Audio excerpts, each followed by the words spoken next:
తాకట్లో ఉన్న మీ బంగారాన్ని విడిపించి ఆ రోజు ఆన్లైన్ రేటుకి కొంటాం. Sharma gold company.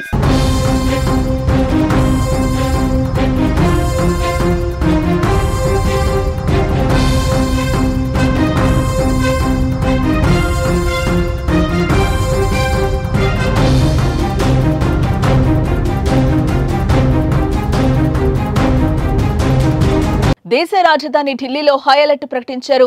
పాకిస్తాన్ రెచ్చగొట్టే చర్యలకు పాల్పడుతూ ఉండడంతో ఢిల్లీలో భద్రతను కట్టుదిట్టం చేశారు. గురువారం పాక్ భారత్పై దాడికి ప్రయత్నించడంతో ప్రభుత్వం అప్రమత్తమైంది. ఇండియా గేట్ దగ్గర భద్రతను మరింత పెంచారు. ఆ ప్రాంతాన్ని ఖాళీ చేయాలని స్థానికులకు హెచ్చరికలు జారీ చేశారు. ప్రభుత్వ ఉద్యోగులు సెలవులు రద్దు చేశారు. సున్నితమైన ప్రాంతాల్లో అదనపు బలగాలను మోహరించారు. ఢిల్లీ నుంచి జమ్మూ వెళ్లే రైళ్లన్నీ నిలిపివేశారు. ఢిల్లీ నుంచి గుజరాత్, రాజస్థాన్ వెళ్లే వాహనాలను కూడా ఆపివేశారు. మొత్తం 46 దేశీయ ప్రయాణాలు, 33 రాకపోకలు రద్దయ్యాయి.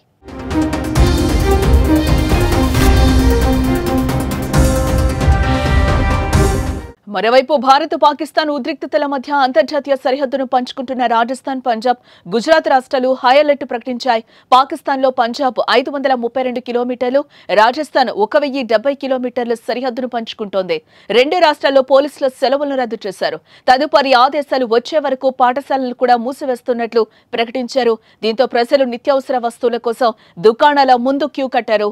పంజాబ్లోని సరిహద్దుకు సమీపంలోని అన్ని జిల్లాల్లో హై అలర్ట్ ప్రకటించారు. 6 సరిహద్దు జిల్లాలైన ఫిరోజ్పూర్, పఠాన్కోట్, ఫాజిల్కా, అమృత్సర్, గురుదాస్పూర్, తార్న్ తరణ్ జిల్లాల్లో పాఠశాలలను మూసివేశారు. పోలీసుల సెలవులను రద్దు చేశారు.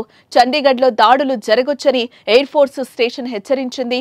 స్థానికులు ఇళ్లలోనే ఉండాలని, బాల్కనీల్లోకి కూడా రావద్దని సూచించింది. జమ్మూలోనూ ఈ ఉదయం సైరన్లు మోగాయి.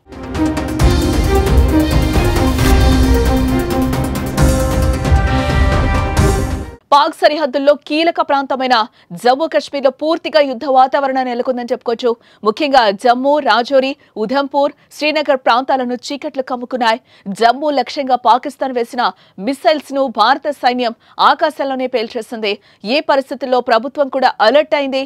అటు గుజరాత్ సముద్ర తీరం వెంబడి భద్రత అప్రమత్తం చేసింది. ఇక హిమాచల్ ప్రదేశ్ లోను భారీగా భద్రతను ప్రభుత్వం ఏర్పాటు చేసింది.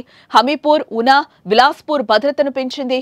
వీటితో పాటు సరిహద్దు రాష్ట్రాల్లోని ప్రముఖ దేవాలయాల దగ్గర తనిఖీలను ముమ్మరం చేసింది.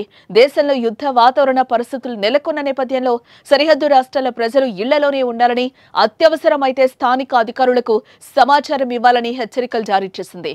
అనవసర ప్రయాణాలు చేయొద్దని, అనవసరంగా బయటకు రావద్దని సూచనలను జారీ చేసింది.